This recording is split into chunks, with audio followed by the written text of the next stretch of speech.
Olá, gente! Lembram da última aula, não lembram? Então, nós voltamos com o mesmo assunto para que nós possamos ver o objeto indireto. A aula passada, nós nos detivemos em objeto indireto.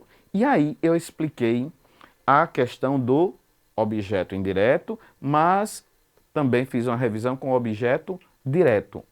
E, mais uma vez, vamos lembrar, para que vocês não se percam, certo? O objeto direto, eu faço a pergunta, o quê? Certo? Ou quem, só quem. O objeto indireto é aquele que nós temos o uso da preposição para ligar o verbo ao seu complemento. Hoje, nós vamos ver a diferença entre o objeto indireto e o complemento nominal. Ah, mas isso é sempre uma questão de dúvida na hora para o aluno. Por quê? Porque o aluno não fica tão ligado no aspecto de morfologia, ou seja, identificar as classes de palavras. Então, nós vamos começar hoje com o objeto indireto versus o complemento nominal. Como é que nós podemos identificá-los? Como é que nós podemos reconhecê-los dentro de um texto? E mais, dentro dos variados gêneros textuais. Porque o objeto indireto e o complemento nominal são elementos do dia a dia que nós temos. Simplesmente assim. Nós temos o objeto indireto muito mais presente na vida social, na vida do nosso dia a dia, das nossas competências linguísticas, do que nós podemos imaginar. Então, hoje nós vamos fazer essa diferença para que vocês notem como é fácil identificar e nunca ficar com dúvida, certo? Então, objeto indireto versus o complemento nominal, ok? Vejamos aqui essa charge, certo? Essa charge, vamos lá. Vamos ler com calma para que vocês identifiquem. Ora, para que vocês percebam que o complemento nominal, o objeto indireto, isso que nós falamos de gramática, de língua portuguesa, são elementos tão presentes no dia a dia, na nossa vida. Então vejamos, ó. Todo brasileiro tem direito à moradia. Agora lê aquele pedaço bonito que fala de comida e saúde. É uma charge, e como toda charge, ela traz uma crítica embutida. Ora, na interpretação dessa charge, nós podemos perceber a crítica social, não é isso? A crítica, vejam que são pessoas de rua, estão sentadas em uma calçada, com filhos, e lendo a Constituição, porque a Constituição é magnífica, é belíssima, certo? Muito bela na escrita, mas na prática nem sempre. Então ele diz assim: todo brasileiro tem direito à moradia. E a mulher diz: é tão bonito quando você lê aquela parte que fala de saúde e de comida. Todos têm direito à moradia, todos têm direito à saúde, à educação, à comida. Artigo 5º da nossa Constituição. Então, vamos ler só essa primeira parte. Todos têm direito à moradia. Todos têm direito à moradia. Se nós interrompêssemos esta frase, olha aí, já imaginou se parássemos a frase assim? Todo brasileiro tem direito. Ora, você ficaria um pouco inquieto para um complemento, não ficaria? Todo brasileiro tem direito. Ah, professor, ah, condado, mas essa frase tem sentido. Lembrem que nós já falamos aqui de frase, oração e período. Frase é todos os elementos linguísticos que têm um sentido, tá certo? Então, no caso, se nós estivéssemos falando sobre direitos, sobre momentos de falta de direito, desrespeito aos direitos, se eu dissesse todo brasileiro tem direito, ficaria com sentido. Mas, isoladamente, uma frase como essa não deixa claro o pensamento. Todo brasileiro tem direito. A frase teria sentido? Claro que não. Por quê? Porque então a palavra direito, que é um substantivo, lembre-se disso, Verbo, nós vamos falar hoje de verbo e de substantivo. Lembre-se disso. Substantivo necessita de um termo para deixar o sentido mais completo. Todo brasileiro tem direito. Tem direito a quê? Tem direito a quê? Então, esse a quê é uma pergunta que você está fazendo. Mas lembre, você está fazendo a palavra direito, não está fazendo a palavra a um verbo. Porque se você fizesse essa pergunta a um verbo, nós teríamos o quê? O objeto indireto. Mas aí nós estamos fazendo a palavra direito. Ah, e como é que eu consigo identificar? Ora, direito eu posso colocar no plural, direitos. Porém, se eu dissesse a minha amiga aqui, a que está aqui fazendo a interpretação da minha aula, se eu dissesse ela se referiu a quê? A mesma pergunta, a quê? Mas se referiu, você não diz referiu-se, não existe isso, não existe o plural dessa palavra. Logo, ela é um verbo. Já direito não, direito tem plural, tem a flexão de plural. Logo, isso é um substantivo. Vejamos, e observe que exige uma preposição. Direito a quê? Então, esse é o primeiro passo para que nós possamos reconhecer o que é um objeto indireto e o que é um complemento nominal, para que nós não possamos esquecer. O objeto indireto completa o sentido do verbo, muito bem.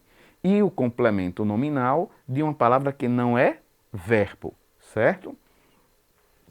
Vejamos aqui, quando nós temos aqui o professor Sérgio Mala tem direito de viajar para a Praia do Sol. Tem direito de viajar para a Praia do Sol. Logo, nesse caso, eu tenho o professor Sérgio Mala, que é o sujeito. Tem direito a quê? Tem direito de quê? Então, de viajar para a Praia do Sol é o nosso complemento nominal. Por que é complemento nominal? Porque está completando o sentido de direito.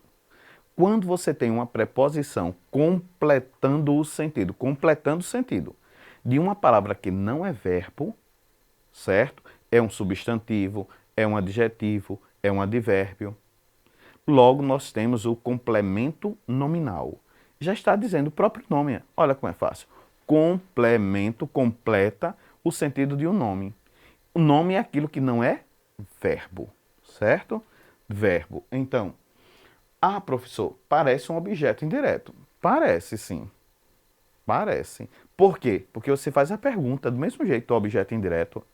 Lembra da frase que eu disse? Ela se referiu. Se referiu a quê? Ela gosta. Ela gosta de quê? De quê? Então, isso aí eu tenho objeto indireto. Por quê? Porque referir-se e gostar são verbos. Já aqui, direito é um substantivo. Logo, isso é chamado de complemento nominal. Não esquecer. Não é fácil identificar? Não é fácil a identificação aí? Logo, vejamos aqui essa outra charge. Já notaram que eu gosto muito de charge, né? Porque é um gênero textual curto, porém de uma significação brilhante, que você pode explorar vários sentidos aí. Logo, desemprego.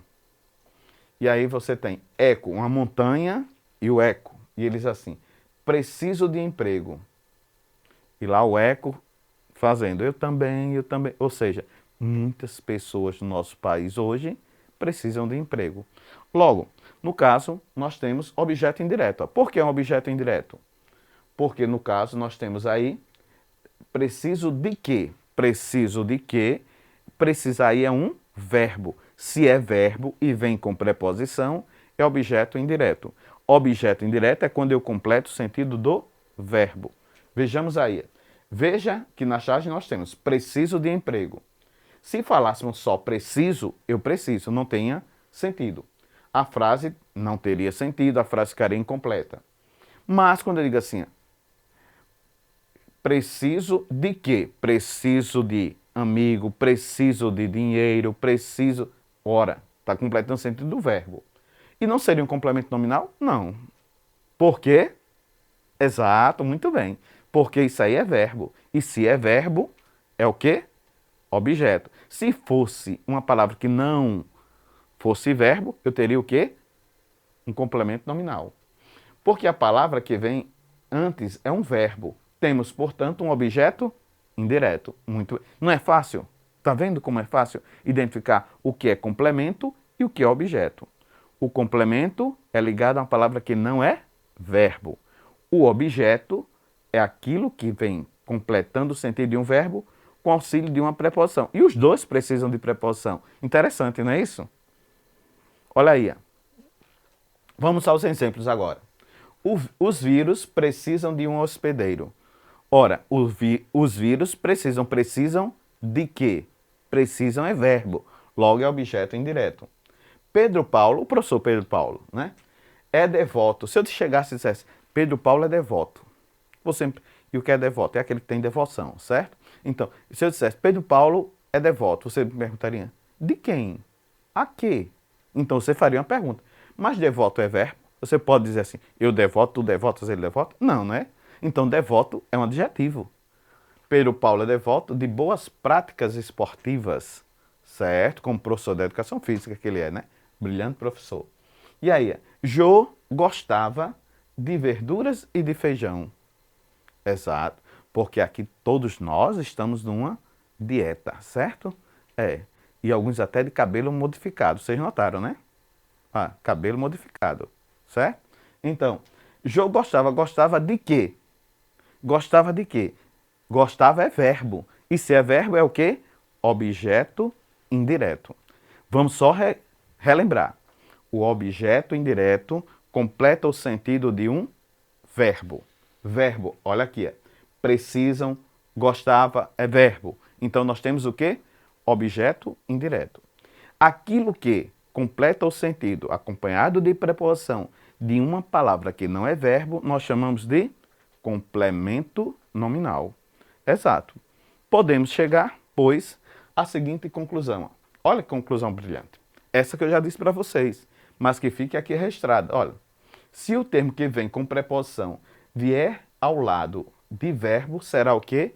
Objeto indireto. Brilhante. Certo? Depois vocês vão lá ao site da Conexão para responder algumas perguntinhas, certo? Alguns exercícios. Se vier ao lado de uma palavra que não é verbo, se for um substantivo, um adjetivo ou um advérbio, será o quê? Complemento nominal. E se eu chegasse aqui e dissesse, gente, Adriano mora longe. Está completo, professor, está completo, mora longe, sim. Mas mora longe de quê? Longe seria um advérbio. E se é um advérbio, é o quê? Um complemento nominal. Então eu vou usar um complemento nominal. Olha bem. Adriano mora longe de mim. De mim é um complemento nominal, porque está ligado à palavra longe. Já se eu dissesse, Jô gosta do esposo, então, do esposo está ligado a gosta, que gosta é verbo, logo é objeto indireto. Entenderam como é simples? Simples, não é isso? Só recapitulando para que ninguém se perca.